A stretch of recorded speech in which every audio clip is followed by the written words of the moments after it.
Start now. Okay, good morning or good afternoon, ladies and gentlemen.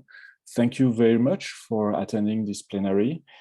First, I would like to acknowledge that I live and work on Treaty 4 territory and the homeland of the Métis, and we pay our respect to the First Nations and Métis ancestors of this place and reaffirm our relationship with one another.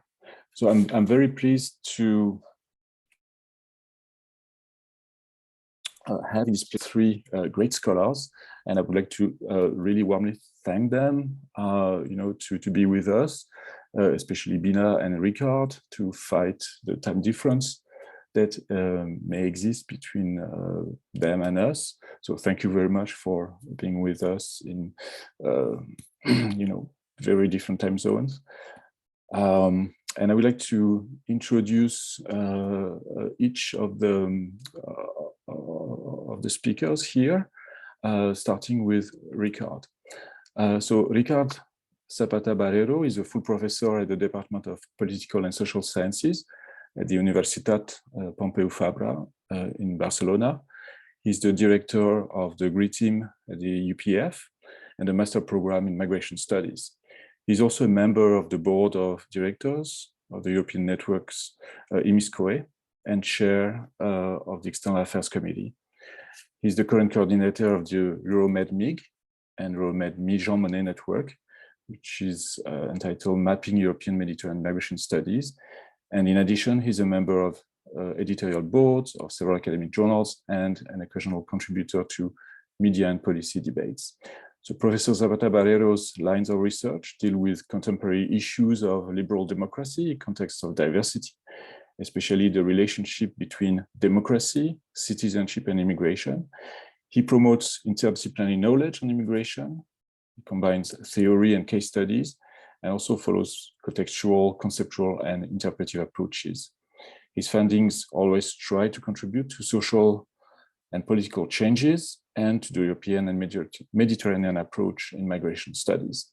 He's currently working on Mediterranean migration governance, resilient cities, and developing the intercultural citizenship paradigm.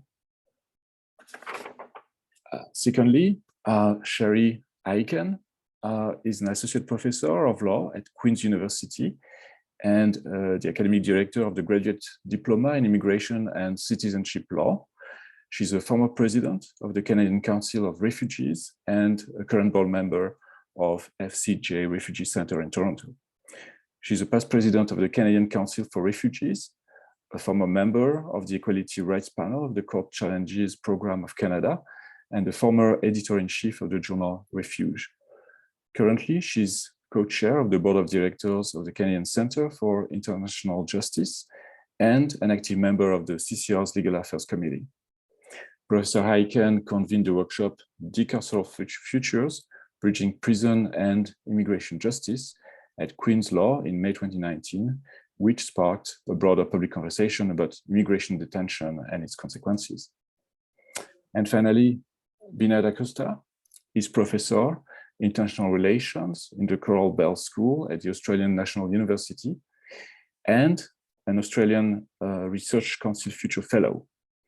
At the height of Europe's refugee emergency, she moved to UNICEF's Office of Research Innocenti as its senior migration and displacement specialist to build its global migration and displacement program between 2016 and 2018. And she led and supervised research in the Horn of Africa, Jordan, Lebanon, European Union responses to European refugee crisis, and also the Rohingya emergency. She has served as the migration lead in UNICEF's Rohingya emergency response in Cox's Bazar, Bangladesh. So to the three of us, thank you again for being here with us. And we're going to have presentation first from each of you. You'll have 15 minutes, and then we'll take questions from the audience. And as we agreed previously, we're going to start with Ricard, followed by Sharryn, and then Bina. So thank you again, and Ricard, the floor is yours. Thank you. Thank you for the great presentation. I'm very happy to be with you and share this round table or round stream or whatever we may say with others. For my presentation, we agree that it was the first because it will be rather theoretical, trying to frame maybe the discussion on utopian thinking and migration and refugees in general and global justice in particular. I am also happy to be the only one, maybe with my French accent, even if I am from Spain. But in any case, I apologize for this accent that sometimes make some destroy the English language one way or another. But let me think that my intervention is a claim for utopian thinking in front of the real reality, what I call real reality, and the geopolitics of migration. Where migrants and refugees are used also as weapons on the Mediterranean as a chess game in the status race, where there is a EU thalassocracy, what I call EU thalassocracy, that dominates the Mediterranean. This is a criticism also of the security narrative for justifying violation of human rights and how states are becoming what I call penal states, namely states that use the law and they for their own interest beyond human rights, use the law for criminalizing the others and agents that are a humanitarian rescue and practice, and even some cities that want to welcome refugees. We need a critical force for utopian thinking, for exploring alternatives ways of governing migration, and we need also to identify those practices and actors that are contributing to this utopian migration agenda. The main purpose of my short intervention is to provide some argument to this claim. I will follow three paths very shortly. The first one is very quickly a current state of the art from a realistic point of view, concentrated basically on Europe and Mediterranean region.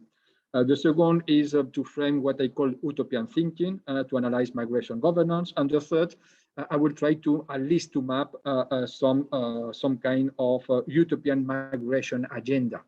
The concept of governmentality will also be present from the very beginning, understood in Foucaultian terms on how governance shape mentalities, how governance always cognitive impact and shape views and perceptions. This is something that interests me to go into with utopian thinking. What is the current situation? We Europeans are becoming spectators of a Darwinian struggle for survival in the Mediterranean, but also how political leaders put place in the system of filters and restriction, neglecting the entrance and turn their heads toward the internal affairs. First, normative question that arise to me: why it is so difficult to take political decision on refugees? Why, when a decision is taken, do economic and national logics prevail over humanitarian ones? We may say that there cannot be policies without politics. It is true that Syrians fleeing their own country is a multifaceted phenomenon that reveals many of the most profound cleavage within EU nowadays. Rather than engaging in the real core humanitarian problem, European countries, old and new ones, no exception, are politicizing the issue to consolidate their own political power or thalassocracy. Beyond all the discourse that the crisis is generating, it is really the most paradigmatic example of the failure of the most profound idea of Europe after the Second World War, and the idea of political and social Europe, very much mythologized. Yes, right. This narrative also has certainly helped those living outside to construct the imaginary of migration around a false idea that Europe is an independent political body from a global and even geographical perspective. Because what is the added value of Europe today? In any case, the shared human values certainly lost. The inability to take urgent decisions regarding large-scale humanitarian affairs make evident that what prevails is economic and national interest. The post-national condition that the European Union was supposed to picture is nothing more than a great European security coalition to preserve member state one national affairs. European leaders not only dispute about nationality when dealing with refugees, but also reach political cynicism in their attempt to criminalize NGOs and other social actors defending human dignity and of European society. State security and state penal, what they call state penal, where politics create norms to criminalize and hostile environment for mobility become normalized. The routinization of evil or necropolitics becomes the rule. I think we can even use Arendt expression and stick around about the banality of evil, applying that to what we are witnessing in the Mediterranean.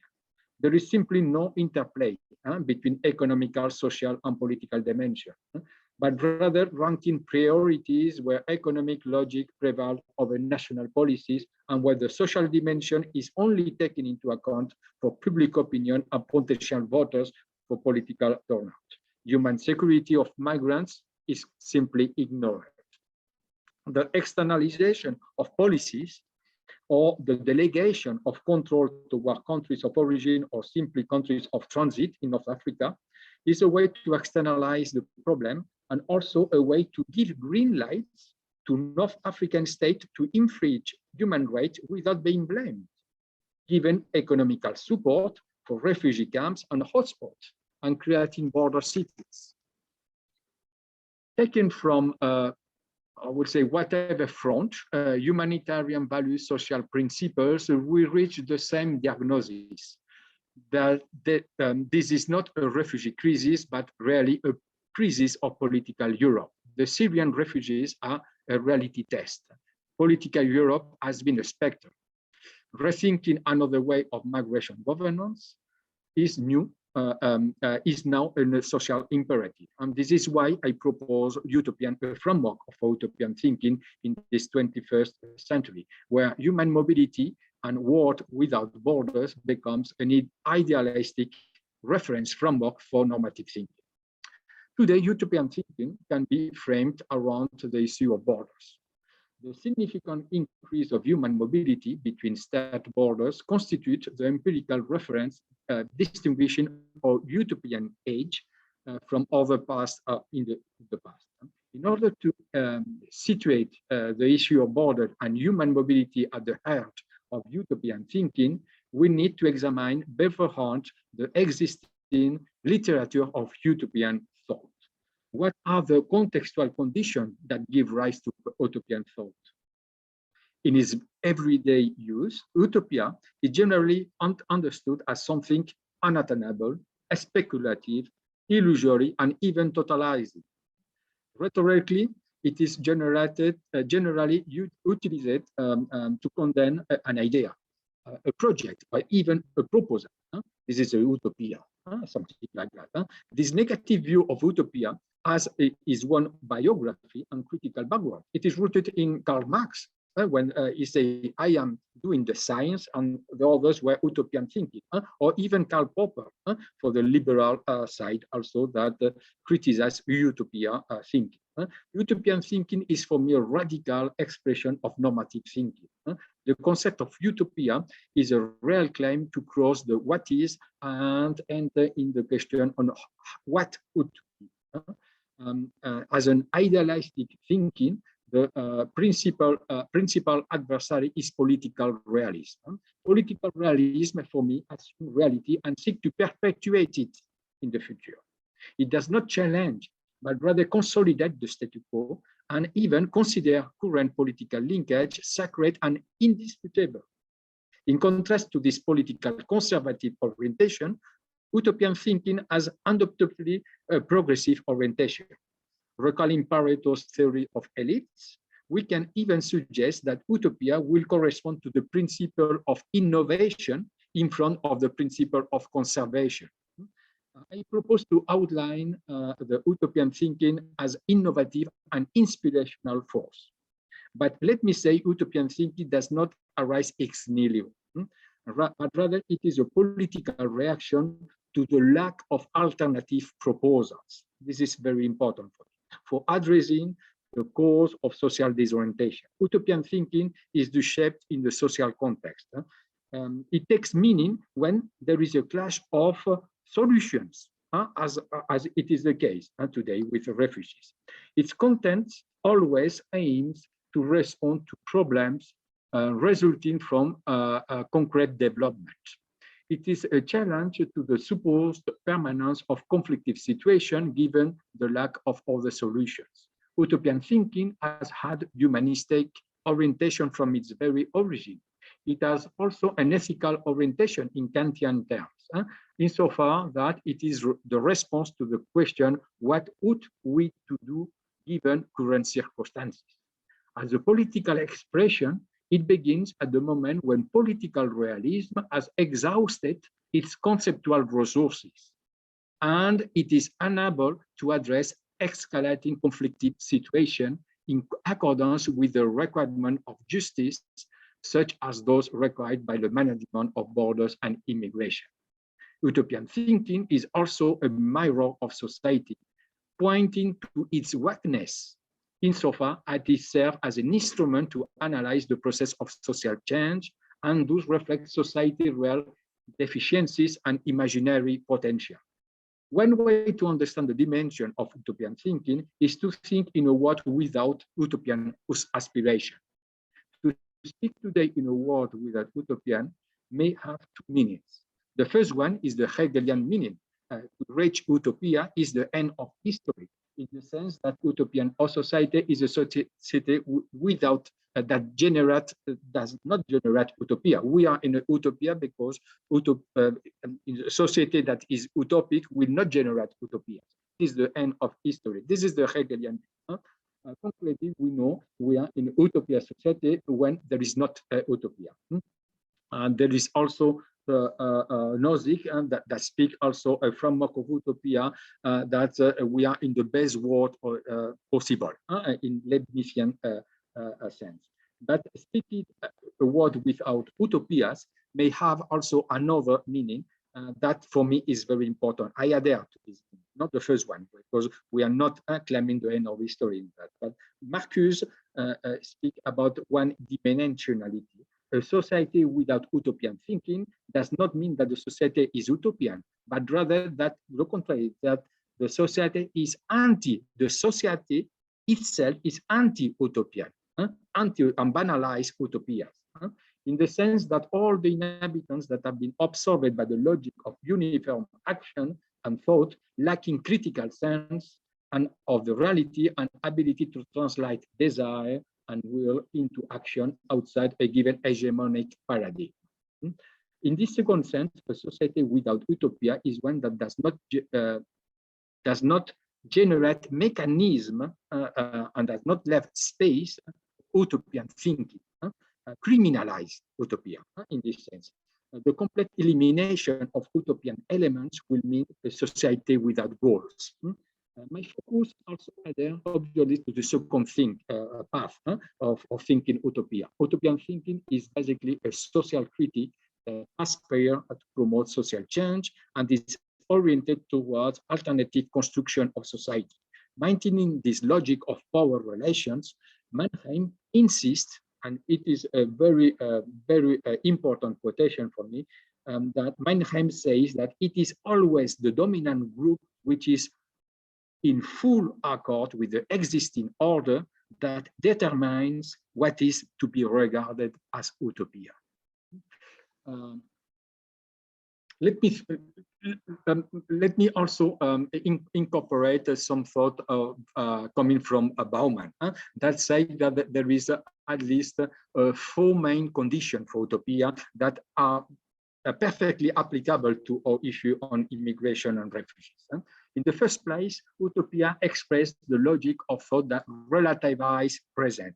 We need to relativize present. Present is not an absolute, it is something that could be modified. And then in this case, this idea of relativizing present is very important. The second one is what follows is utopia is a capacity also to explore alternative form, what is possible.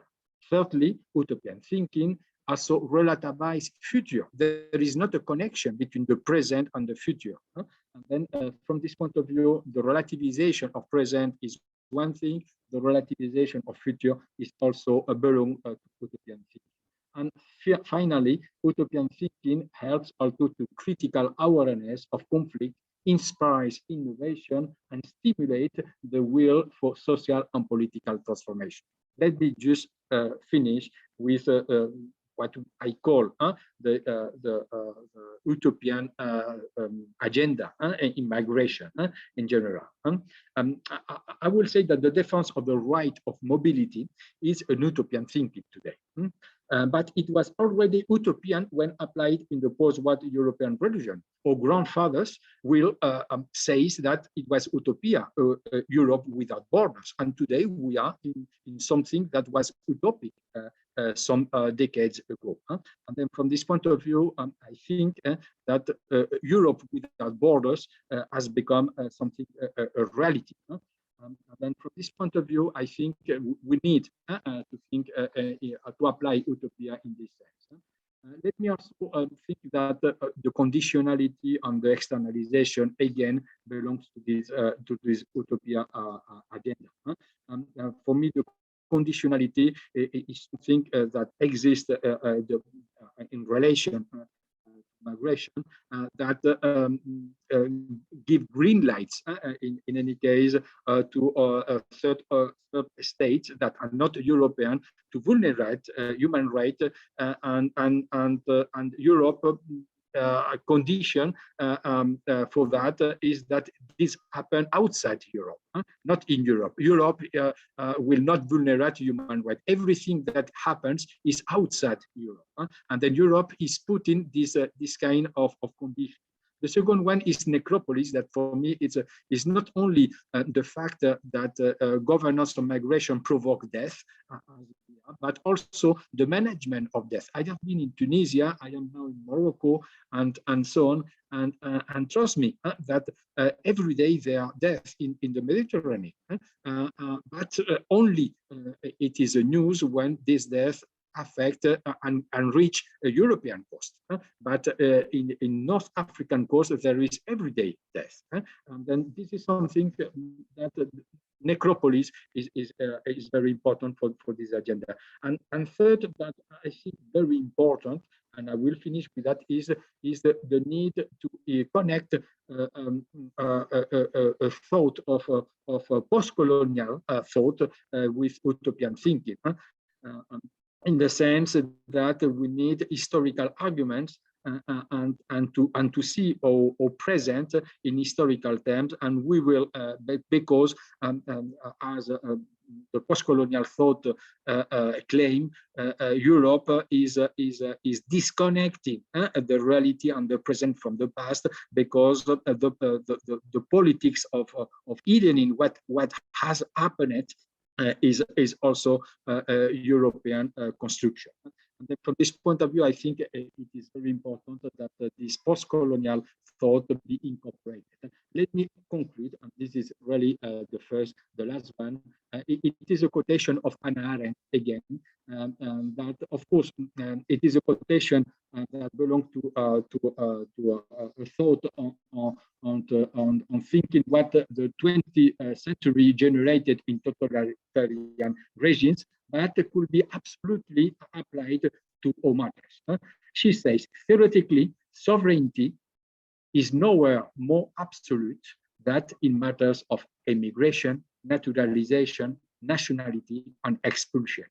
And then from this point of view, in issues of migration, Europe is a totalitarian state, definitively, from this point of view. Thank you for your patience, and I hope I manage at least to provoke thoughts and open minds on these important matters. Thank you very much, Ricard, for this very rich theoretical presentation. And I would like to remind the audience that if you want to already ask questions, we'll take them after all the presentations, but you can already type them in the Q&A box, and you notice that you may have at the bottom of your screen a Q&A button, so please use it. And that's it. And Ricard, don't worry about French accents. Yeah, we share yes, those. we always destroy the English language, but in any case, we cannot avoid it. Yeah, and in Canada, it's yes, rather frequent. So now I would like to invite Sharryn to start our presentation, which is entitled Abolition, Utopian Visions, and Everyday Migration Incarceration. Thank you, Bruno. And hello, everyone. I think Ricard really set a wonderful frame for the conversation we're hoping to have today, focusing really on the distinction between what is versus what might be or what could be. And I think in order to get us to a utopian vision in relation to anything to do with migration, we need to have a good handle on what is. And so I think the focus of my remarks today is the what is in relation to immigration incarceration in particular, as a kind of case study. And this work, this scholarship stands on the shoulders of others. And there's two others that I particularly want to mention before I begin, because they've had an enormous influence on why I'm interested in this topic and why I'm still working in it. And it's Stephanie Silverman and her really groundbreaking scholarship in this area. And my colleague Jared Will, a lawyer based in Toronto, who's been involved in every important immigration detention case in the last 10 years or more, and has been doing some really groundbreaking litigation work. So those two people deserve special mention. The focus of my remarks are really organized around three ideas. I'm not going to spend a lot of time unpacking these ideas in my formal remarks, but I'm really happy to talk more about them if we have an opportunity in the Q&A, but really to understand that the kind of animating threads in terms of my work are focused on the following. First of all, that discourses of the vulnerable detainee, as opposed to the ordinary detainee, where there's distinctions drawn between refugees, women, children, and others, risk normalizing incarceration for adult male non-citizens. So in other words, when the focus of our concern is the number of children in detention, of course we should be concerned, but we need to remember that the larger problem exists when everyone, no matter who they are, is detained. And we also really need to deploy a race and psychosocial disability lens when we're looking at the problem of migration detention, because those two factors in particular account for a great deal of what's going on right now. The second idea I want to put forward is that reform efforts, while important on their own terms, efforts that are kind of framed as either detention avoidance or alternatives detention, that are predicated on these discourses of vulnerable detainee, risk reinforcing the state's power to deprive both non-citizens and citizens of their liberty. In other words, when we draw a bright line between those who are deserving of detention versus those who are not, we're actually not part of the solution. We're not getting any movement forward in terms of the utopian possibilities. And the third idea is that detention abolition, which we could frame in the context of today's panel as the utopian vision, actually aligns with the existing norms and principles embedded in legal frameworks. So in other words, detention abolition is not only practical politics, I would assert, but it very much is in alignment with the existing legal tools that we have available. So it's maybe not so far off as one would think. I want to draw in particular on the work of Ruth Wilson Gilmore for a minute, and also to frame this as noting that there was a huge profile in the New York Times Magazine shortly before the workshop that Stephanie and I organized was convened back in 2019. And it's interesting that it was in the New York Times Magazine. So we're looking at a pretty mainstream media outlet, Wilson Gilmore asked and really asserted that when people are looking for the relative innocence line in order to show how sad it is that the relatively innocent are being subjected to the forces of state organized violence as though they were criminals, they're missing something they could see. It isn't that hard. They could be asking whether people who have been criminalized should be subjected to the forces of organized violence in the first place. In other words, we need to examine our assumptions that prison is somehow the normal, natural state of affairs in any context, criminal justice, immigration, regardless. Taking a look briefly at the current situation in Canada, the most recent annual statistics available are from 2019-2020, which is pre-pandemic, and there were some 8,825 people detained in that time period. At any one point in time, the daily average was 326 people in detention. The average length of detention was 13.9 days, so just under 14 days. But it's important to contextualize that number. Well, the vast, average is under 14 days in detention. Since 2016, Canada has held more than 300 detainees longer than a year. There's also statistics on where people are detained, just under 70% in immigration holding centers, but significant percentages remain in provincial jails and other facilities, which include holding cells at the border and other provincial facilities. The vast majority of immigration detainees are being detained on the basis of flight risk, right? So out of some 8,000 plus people detained, well over 7,000 of those people are being held simply because the government is concerned they're going to go underground, they're not going to show up for a further hearing, we're going to somehow lose track of them, okay? There are reform efforts underway to grapple with the problem of immigration detention, and this is just a selective snapshot. A national immigration detention framework has been introduced several years ago now, and the government's alternative to detention program has been expanded and reinforced. There's been new appointments at the Immigration and Refugee Board's Immigration Division, which is where detention review hearings are convened.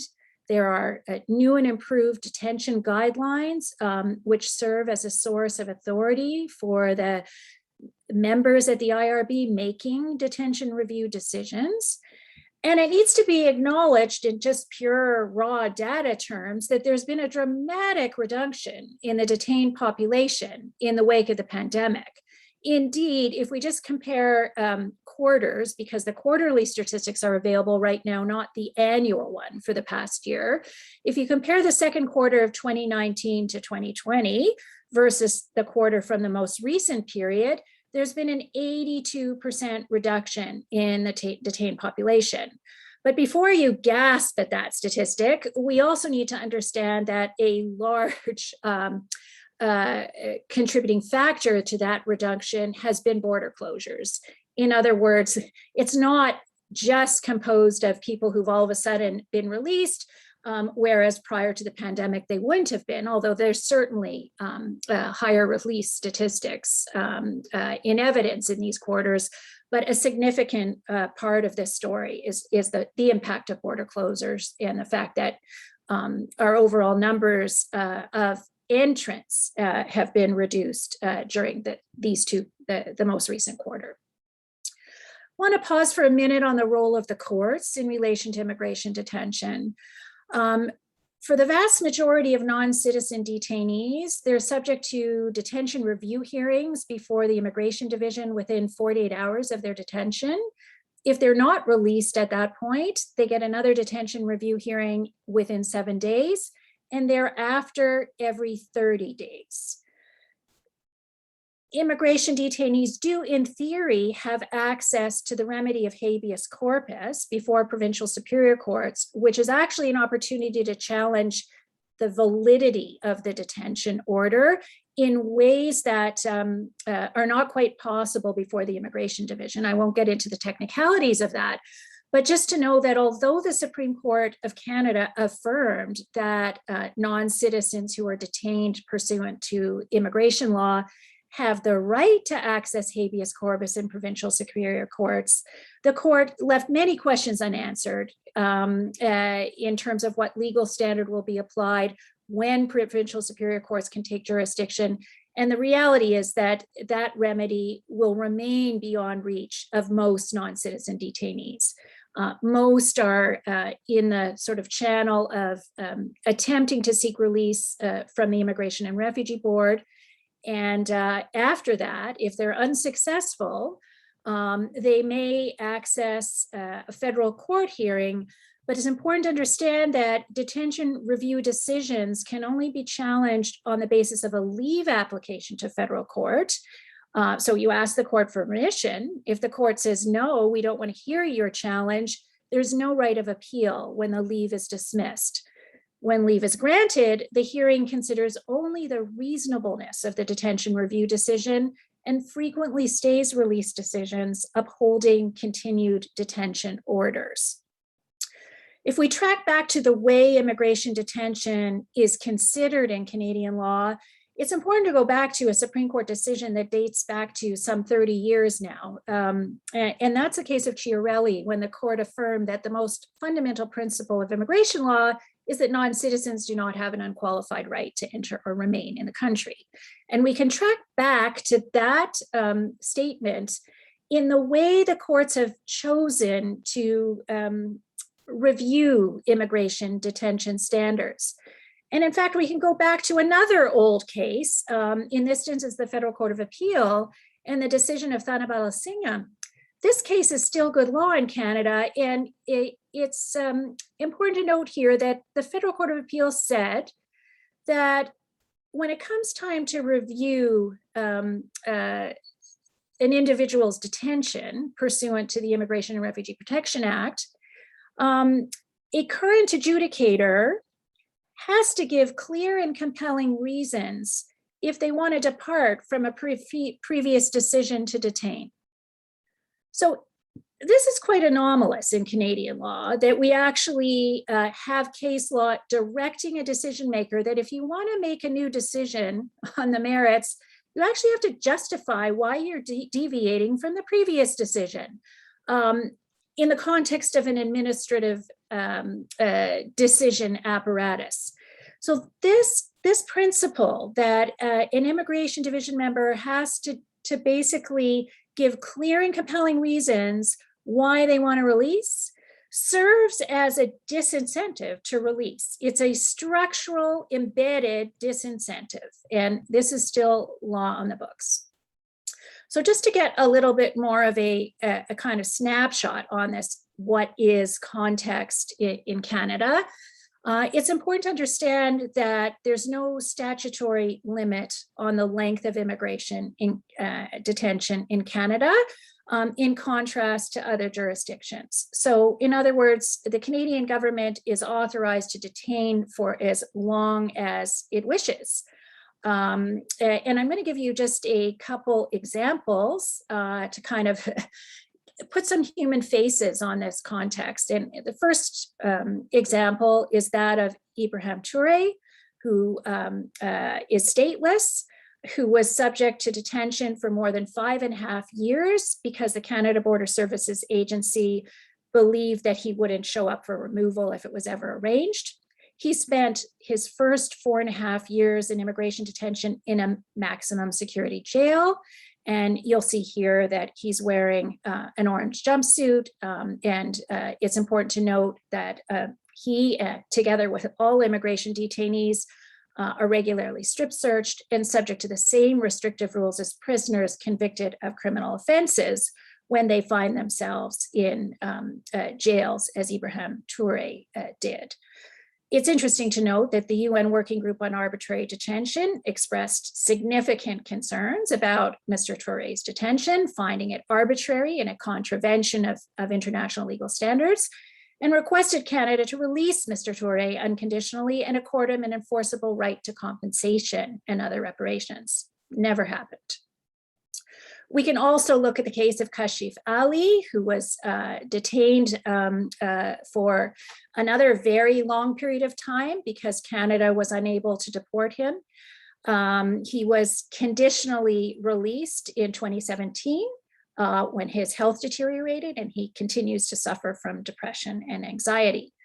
A couple more cases that I'm going to actually move through very quickly, but I want to stop right here at the case of Alvin Brown, who came to Canada from Jamaica as a 7-year-old child, learned that he wasn't Canadian for the first time when he was 24 years old and first came into conflict with the law.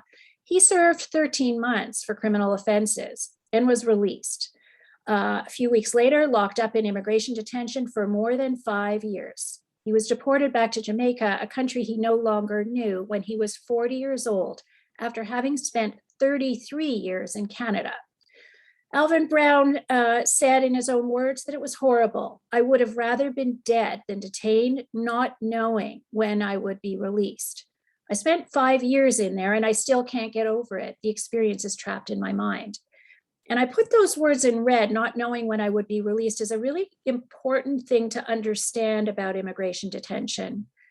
Anybody who is detained pursuant to ordinary imprisonment procedures, and I'm not necessarily holding those procedures up as better, but one defining distinction between those procedures and the immigration procedures in Canada is that people have a sentence and they know how long they're going to serve, right? And they know they can get out earlier on certain criteria.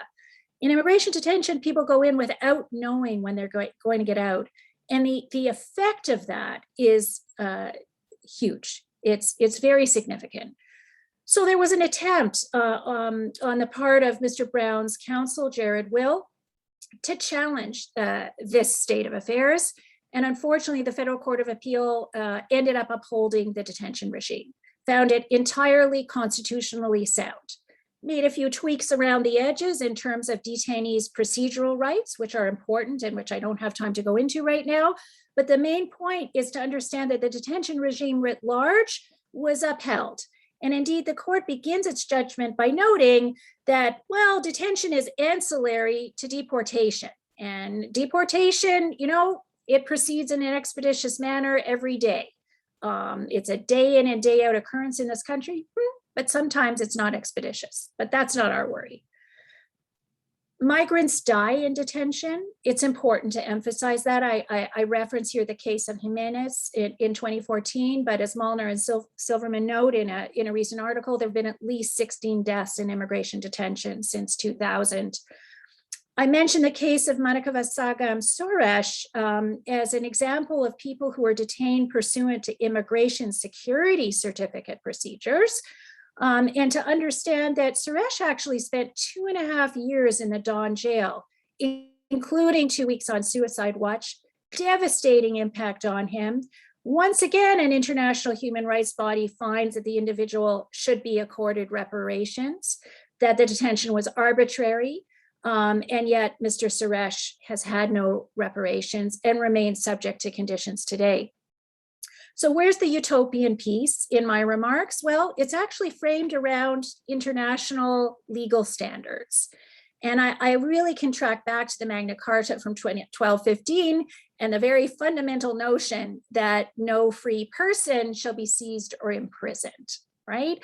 1215. And you know, if we fast forward to the present, there's a whole range of international and regional human rights standards that affirm the right to liberty, uncategorically, regardless of citizenship, and really emphasize the importance of equality as an animating principle in relation to the protections offered by these legal standards, right?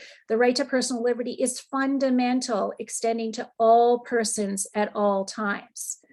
I'm going to close by just mentioning that these standards are not necessarily all that utopian anymore. I think it's progress when a joint report by two of Canada's foremost NGOs, just issued a few months ago, draw out the important structural gaps in Canada's immigration detention regime, emphasize that these gaps disproportionately affect persons with psychosocial disabilities, and emphasize that Canada's treatment of individuals with mental health conditions in immigration detention is discriminatory. And what's also interesting, and I didn't put up on this slide, is their call for the gradual elimination of immigration detention. So I'll end by quoting the words of Arundhati Roy: "Another world is not only possible, she's on her way." We've got a long way to go, but I remain convinced that detention abolition is indeed possible and where we need to go. Thank you.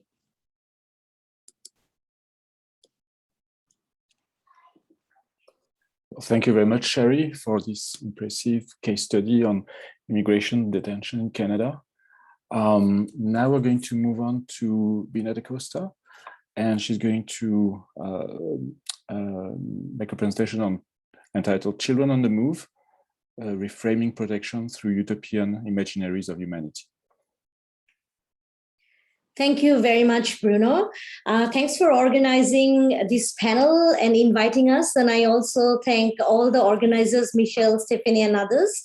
I'm joining you not from Canberra, from Athens, but I work at the Australian National University in the Australian Capital Territory. So I pay my respect to the Ngunnawal and Ngambri people on whose land we live and work.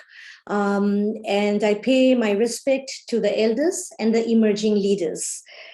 My presentation today, it looks at children on the move, which is a framing from the UN bodies, particularly led by UNICEF, UNHCR, and IOM, looking at children on the migration pathway. And so it's broadly framed as children on the move. We can talk about the problems of how we should frame it. But because of the conference theme, I'm just going to pick a very specific part of my very large project that looks at 3 global emergencies, L3 emergencies in the Horn of Africa, the Syrian emergency in Europe, particularly I worked in Jordan and Lebanon, and also in the Rohingya emergency. So I'm just going to give you a snapshot of the Rohingya emergency, and particularly this island, this camp in Bhashanchar. So how we think about this reframing utopian imaginaries of humanity. And here I also want to encourage you to think about critically looking at Global South. What do we mean by Global South states and how do they offer protection? My work primarily, it draws on the advocacy and activism of human rights workers who also work in camps and different kinds of settlement. Here I'm also using the forced migration and human rights lens. And I'm going to just jump through this first 3 slides, but I'm happy to discuss those during the Q&A. As I know that most of who are present today understand that through the human rights lens, how we are thinking about it is free choice, and how those who are moving, they are unable to actually formulate exit strategies when migration doesn't go to plan. And there are various kinds of barriers of migration and lack of safe pathways. All of these, those who work on open borders and utopia and utopian imaginaries, they have actually talked through those. That how do we think about the world without borders? How do we think about offering protection to those who need protection? How do we think about sanctuary? How do we actually think about, as Ricard advised us and talked us through the theoretical framing of progressive, innovative, and inspirational kind of thinking. So, and then again, I want to move to how Sharry talked to us about what is, how do we think about what's happening? And here is where I want to make my intervention. In my work, I also look at the best interests principle, child rights framework that looks at health, care, education, and guardianship. In the case of the Rohingya emergency, there's roughly 1.1 million Rohingya population who are living in Bangladesh at the moment. And this is after 2017 August, who have moved here. And 55% of them are children. By children, I mean 0 to 18 years old. So minors and adolescents and young people. And of those 55%, 36,700 of them are unaccompanied or separated. And this is just last week's data set. And from there, more than 7,000 are orphans. So this is a very important kind of framework, the child rights framework and child protection framework. That's actually really important to think about when we are looking at safe spaces for young people. And here, there are certain protection risks that I work on. So one is the forced and voluntary return. Then the other one is detention and missing children and also trafficking. So in terms of all of those who are living in camps and settlements, there are different kinds of ways we can think about protection risks. So I'm now going to, I don't want to talk about the theoretical framing, but I just want to mention two things that are two specific kind of framings are very important for this work.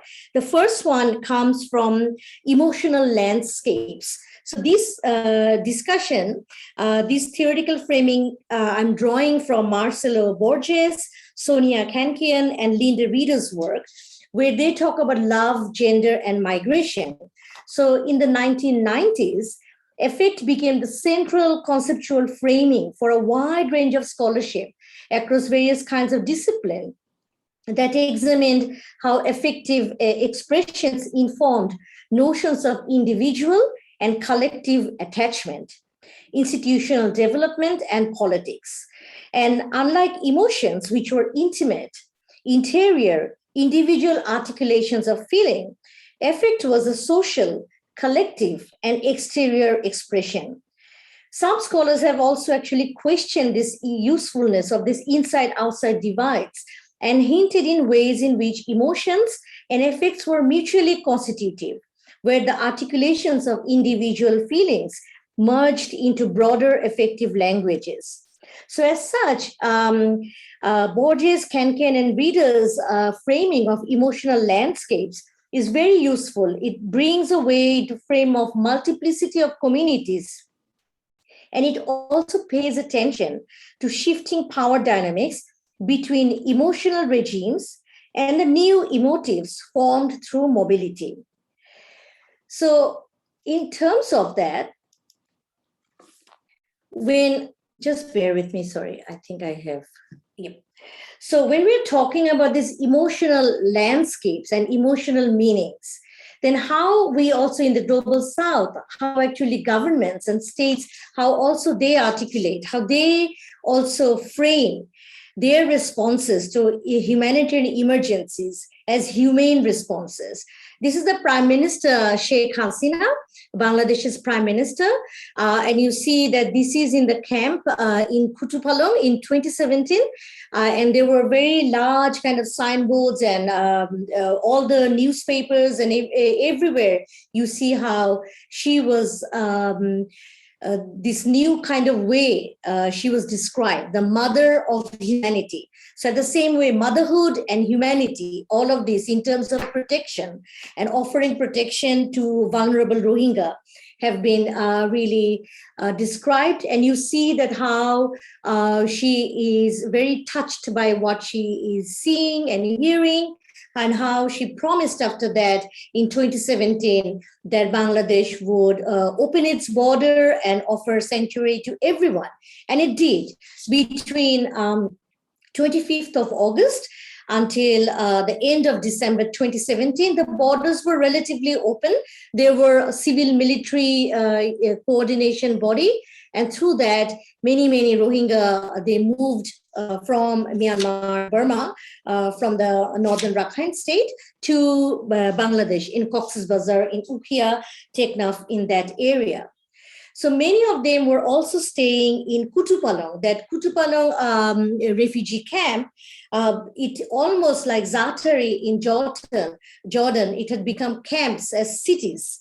So Kutupalong existed in Bangladesh since 1991. And it's one of the largest camps for refugees in an area of 13 square kilometers. At this moment, there are almost 800,000 people who live there. So they push the infrastructure that has been developed over time to its limits. If I can take you back to Zatari in Jordan is another camp, which is an example of that. It was originally perceived as a temporary camp, but now over time, it has become a city of its own. So both Zatari and Kutupalong, what you have there is, it's a city-like infrastructure. So there's a main street with market stalls and shops. There are makeshift schools, or in the case of Zatari, there's Makani centers. Then there are solar power and its drinking water system. So despite the infrastructure, this temporary settlement is also very much actually dependent on humanitarian aid.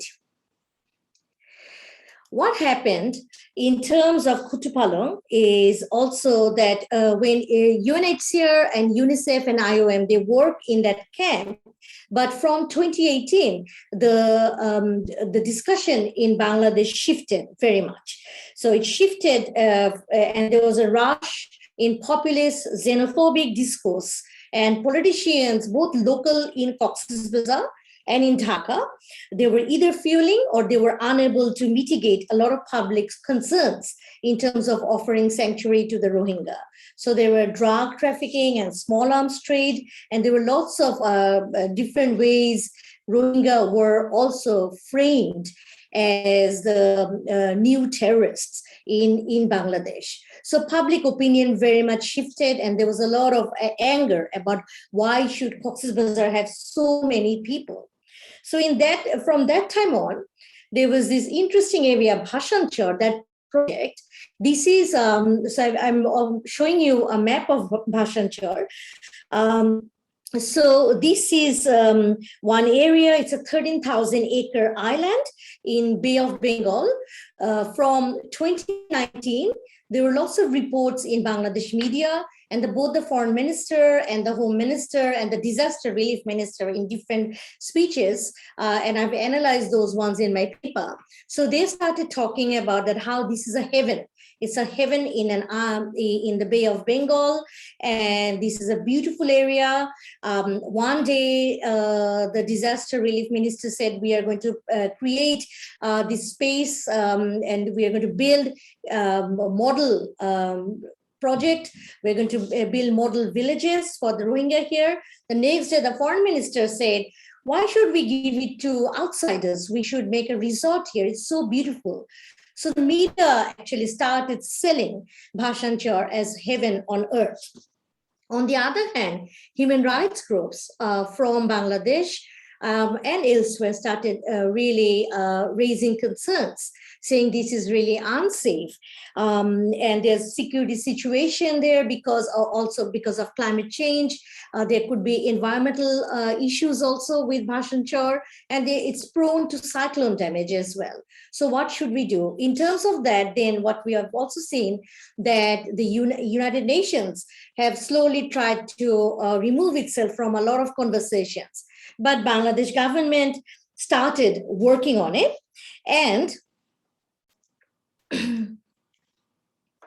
by December 2020, it moved, despite raising a lot of concern from the UN, from human rights groups and others. It started moving a lot of people in Bhashanchar. And it says here, welcome to Bhashanchar. So 1,440 houses were built, and there were 120 shelter stations originally were built. Bangladesh government said that it used US $350 million to build this wonderful space. Bhashanchar, in reality, is actually a quasi-military kind of space where various kinds of techniques of humanitarian protection is used. There's rigid regulatory surveillance structure in Bhashanchar. In that way, despite the smiling faces, and this is very recent, from 2 weeks before, when UN finally signed a memorandum of understanding with Bangladesh government, saying that, okay, they are going to start the humanitarian work in this space.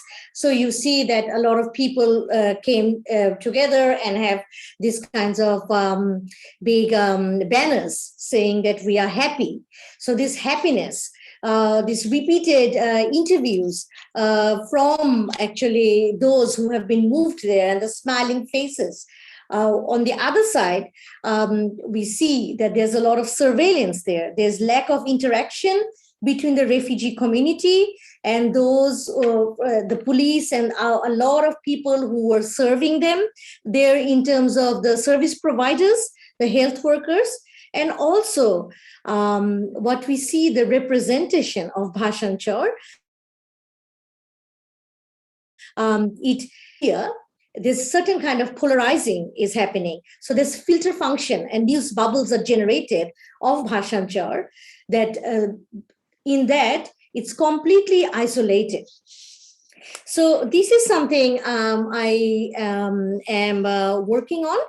And I want to just like finish with a bit of with a quote from one of the Rohingya father, who is a father of 6. So in this, in front of the primary health center, when he was interviewed, he said, "Mashallah, wonderful place. We are so happy with the accommodation. The children are so excited to see the playground." And then he ended, "We just pray floods don't kill us." On the other hand, we also know that from August, many people actually have started, they're trying to secure some support from traffickers and smugglers and trying to come back to Cox's Bazar.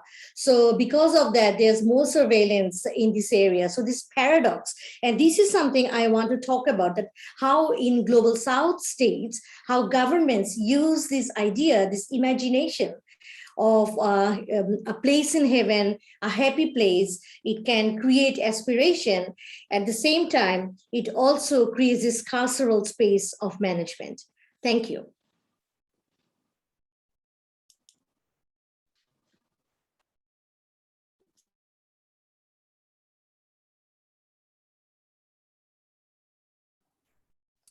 Bruno, you're muted. Oh, I'm sorry. So I was just saying, thank you very much, Bina, for this also very rich presentation. And now we're going to take the questions. I think we had one. Oh, you answered. Do you want Sharry to answer to everybody, or? Sure, I'm happy to. So somebody asked in the digital Q&A whether I was at all hopeful that the courts would provide any kind of remedy to the problem of immigration detention. And they made reference to a recent podcast, Migration Conversations, actually, which is curated and convened by my colleague, Jamie Liu at the University of Ottawa. She interviewed Jared Will, who I mentioned earlier, who's been involved in all these court challenges. And so just now that the person asked the question, am I optimistic about the role of the courts? And if it wasn't clear in my presentation, let me be clear now, no, I am not. And it tracks back to the decision some 30 years ago in Chiarelli and the treatment of non-citizens generally by the highest court of our country. And, you know, the treatment of immigration detention in particular, where decision makers are basically mandated and incentivized to maintain detention through case law, despite the existence of more progressive detention guidelines. That's not law, that's a guideline. So no, and that habeas corpus case I mentioned from 2019, in theory, non-citizens have the right to access habeas corpus, but in reality, it's a very burdensome procedure that will be inaccessible for the vast majority. So the current state of affairs in Canada with respect to the use of the courts to achieve the utopian vision we're talking about, namely detention abolition? No. I think civil society is going to be the driver on this long before the courts are going to be prepared to do anything more radical. So I appreciate the question. Thank you. Thank you very much, Sharry. And we have a question here for Bina. So I'm going to read it out loud. Do you think that the imagery of heaven will be sustainable and able to overcome the confinement and punishment flip side of encampment? What are the risks of construing a political leader like a saint? Oh, you are muted, sorry. Sorry, Bruno, I missed the last sentence. What are the excuse risks? me. Yeah, so the two questions, sorry, there were two questions. So first, do you think that the imagery of heaven will be sustainable and able to overcome the confinement and punishment flip side of encampment? This is the first question. And the second one, what are the risks of construing a political leader like a saint? Thank you. Thank you. Thanks for the questions. So definitely this imagery of heaven, it is absolutely not sustainable. Why it's not sustainable? And interestingly, actually, I should have mentioned that a lot of these discussions of heaven is not available in English language media. So it's obviously available either in Bengali or in Cox's Bazar, in Ukia, in some of the local languages, in Rohingya radio that is often used in those areas, or in Chittagonian language. So this discussion is very much targeted for a specific population.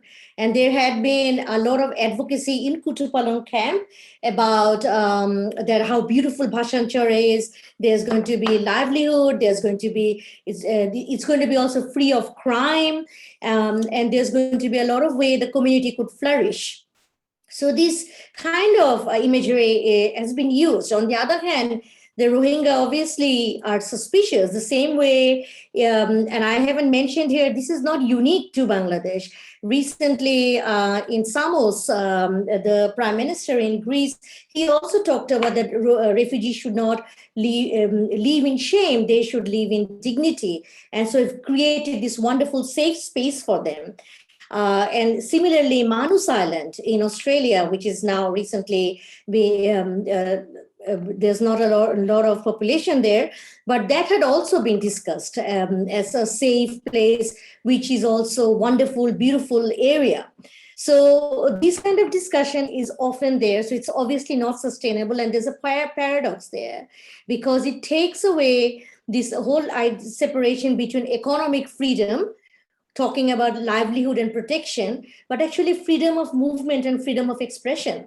And this is a huge problem. And refugees do feel that they don't have any choice. The second point is that, of course, prime ministers, they also use it. In Global South, Sheikh Hasina is not the only one who talks about that. And she draws from this whole discussion in Europe, what happened, and Angela Merkel, how she was framed in terms of her support for the refugees initially. So same way, Hasina and the way she's framed. So it's certainly hugely problematic, that kind of construction. Obviously, I don't have time to go into that, but we can discuss this later. Thank you. Over to you, Bruno. Okay. Thank you very much, Bina. And I have a quick question for Ricard.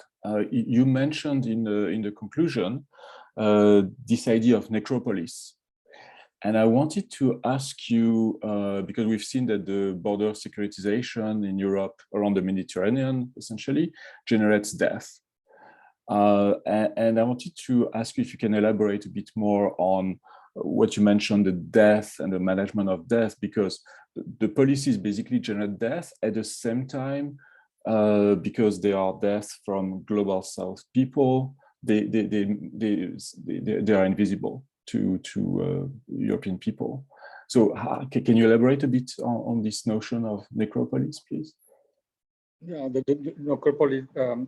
thank you for the question, because I think it is an important question. There are two sides. The first side, of course, is the fact that the governance of migration provoke death. And then this is something that we already know in the Mediterranean. The Mediterranean is considered as not only the most conflicted area in the world, but where there are more deaths for in movement. And from this point of view, it is very important. But the other side is about the management of bodies that reach the coast. And then I have been myself in July visiting some cities in Tunisia, and you already know that in Tunisia, basically in Zarzis, there is some kind of the waves phenomenon, natural phenomenon, that most of the bodies comes there from Libya and others come to Zarzis. And what is happening in Zarzis? In Zarzis, they are receiving bodies. Okay, I don't want to go into these emotional things. I can speak about many things about these bodies and so on. But the fact is that the cities are real difficulties to provide dignity to these bodies for buried them and so on. There are some intervention from NGOs, but also particular people that provide the money for creating cemeteries and this kind of things that the cities obviously had not the money. The city complains in Tunisia that there are many money that come from Europe to Tunisia, but Tunisia government doesn't distribute it to the cities who really need them. What happened to these bodies? Then there is a real process from the very beginning. There are no infrastructure for that. For these bodies, this is a really, and then the cars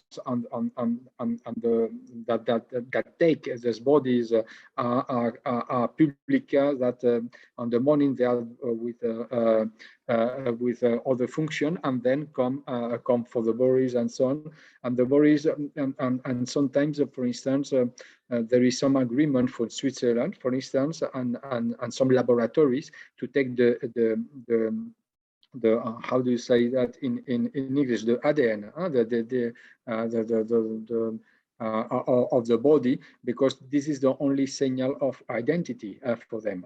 And then in the bodies, for instance, so there are no names, because there is no names. It is completely anonymous. This person that come to the coast, but they put the number of the ADN that allow to identify these people in case there is some claim or some family that claim, okay, where is my father, or where is my husband, or where is my child? And then from this point of view, there is some policy. Then from my point of view, this management of death becomes also to this necro politics from the point of view. And then this is really something that is not well known. It is not known. It exists, and this is what I say always, that this Eurocentrism where we are, we only discover bodies when the bodies reach European coast.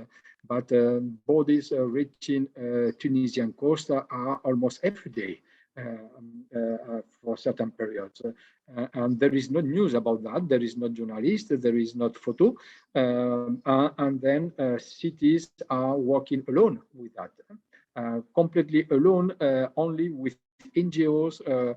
United Nations is there, IOM is there, and some international organization. Of course, Red Cross is there, and so on. But this kind of without infrastructure, this is for me something that belongs to the necropolitics in this sense, or necropolicy that is really in need of more deeper exploration. But this is also the fact that the way we problematize migration is always Eurocentric. We only problematize those things that affect us and our interest. And this is one of the main problems that we have, that there are many problems that doesn't reach our minds, doesn't reach our countries, because this is not something that affects us or one interest. And then what we are listening today are most of the time not European and Western problem, because this is something that doesn't. And then this kind of Eurocentrism is really problematic because it is really one view of migration, but not the world view. And we need, especially in the Mediterranean, this is why, for instance, I am in Rabat. I am working on that, listening people from this side and so on, and learning a lot that to break this Eurocentrism about migration. And then from this point of view, necropolitics is not only the effect of European governance, but also necropolicies is also the way we manage death and bodies and part of the bodies that reach the coast. Not only bodies, but part of the bodies that reach the coast, and people are really stressing psychologically and so on, and what to do with these bodies. That's happened every day in the coast. Thank you very much, Ricard. I don't see any questions, so I'm going to be selfish and ask a question to Sharryn. I was thinking, and Ricard's presence basically made me think about that. I mean, in Europe, we have the European Court of Human Rights belonging to the Council of Europe system, but in the Americas, we have the Organization of the American States with the Inter-American Court of Human Rights. And I was very surprised to know that Canada refused to sign or ratify the American Convention on Human Rights, similarly to the United States or Cuba and a few other states. And so did you think that the evasion of Canada from international obligations, such as those ones, is detrimental? I think it is, of course, but I mean, how do you see that, this evasion of international obligations? Really important question, Bruno. I'm really glad you asked it. It's huge, right? Because the problem that we have in Canada in particular is that although there have been lots of findings expressing concerns about Canada's immigration detention regime and practices, none of them have any teeth. None of them give rise to legally enforceable obligations in domestic courts for Canada, right? So the whole UN apparatus, it's recommendations. It depends on moral suasion. There's no world court at the level of the UN. There are courts regionally, and you cited the European Court of Human Rights, which has been very effective, not necessarily in systemic change, but at the very least, making meaningful remedies real for individuals who've been deprived of their rights, right? So for people who are non-European citizens in Europe suffering under the long arm of the state in detained conditions that are egregious, they can get a remedy. It may take years, it may take a lot of advocacy, but there is a remedy that's enforceable. They get reparations. In Canada, they don't. We have, the two examples are just, the tip of the iceberg. Mr. Suresh, Mr. Toure, both the subject of wide-ranging reports, no teeth, no reparations. The Canadian government walks away from those recommendations, essentially shoves them under the carpet. If we had signed on to the American Convention on Human Rights and became subject to the jurisdiction of the Inter-American Court of Human Rights, we could go there. The court would issue decisions that could then be enforceable in Canadian courts and actually give detainees a remedy when they've been wrongfully detained. We don't have that right now. And instead, we have a consistent track record of our government espousing international human rights principles everywhere we go, but not actually making them anything more than window dressing when it comes to affirming the rights of non-citizens in this country. So this is an issue that, transcends immigration concerns. It's a fundamental human rights problem in Canada. We can go back to the work of Hannah Arendt, actually, and because Arendt spoke often in her work about the importance of access to meaningful remedies, right? And the importance of that. And we don't actually have access to a legal remedy for non-citizens subject to the long arm of the state in Canada. Okay, thank you very much, Sharry, for this answer. And lastly, I would like to call maybe other questions before we wrap up this plenary. Any questions for Bina? Otherwise, I would be a bit selfish too and ask a question for Bina, if I may. At the end of your presentation, you talked about the paradox between the paradise and detention, and we know that there are extraterritorial, detention apparatus, for instance, in Australia, etc., or in the Pacific. And I wanted to ask you if there are similarities or policy transfers between, for instance, the policies in Australia and the policies here in Bangladesh. Thank you, Bruno. It's actually a very important question, and it's also hard to respond without sometimes feeling just very dispirited. Because, and here we can draw from discussions of human security, responsibility to protect, and other discourses that, when, how do we offer protection when states and governments are either unable or unwilling to offer protection? And or how do we actually also advocate and talk about that state security is not always, or human security could be ensured, and it doesn't compromise state security. So a lot of these conversations are quite similar in terms of Australia, which with its border control policies, particularly how it manages movement from the sea, how it had particular kinds of agreements with Sri Lanka it had reached, which had been very problematic, and also with Papua New Guinea, as we know. Similarly, in Bangladesh, of course, the conversations of Bangladesh had with the government of Myanmar in terms of repatriation, which didn't really work out very well, and also protection. So there's some conversations where you could find similarities of how policymakers engage, as I say, in a particular dance of discourses, and global North states obviously want,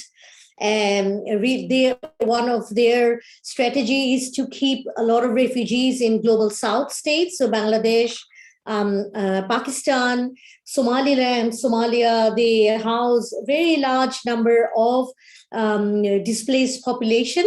And as we know, with a lot of EU-Turkey deal, for example, and the negotiations with Libya, same with Australia, Sri Lanka agreement, states try to give a lot of humanitarian aid, but want those problems to be managed in a very specific ways. So as such, we also see authoritarian protection systems, very rigid kind of regulations. Those are also, governments share some of those strategies with each other. And some of the, we don't necessarily talk about those or write about those, but certainly UN agencies, for example, UNHCR and IOM, as two main agencies who work with governments in these spaces. And the third one, UNICEF, which offers WASH, which is water, sanitation, hygiene, health, and then education, and all those kinds of services. We see that these agencies are also sometimes at the forefront of these negotiations with these states. So there are similarities in trying to isolate or house refugees, camp them. Either you talk about camp or not, like in Lebanon, these are settlements, these are not camps, but certain kinds of restrictions. So that's something we, of course, have. There are, we see some sort of way Australia and Bangladesh have similarities, but there are also differences. Differences is that Australia obviously has water everywhere around it. So it has different kinds of border control mechanism, whereas Bangladesh has very porous border with India and Myanmar. And on one side, you have Indian Ocean and the Bay of Bengal.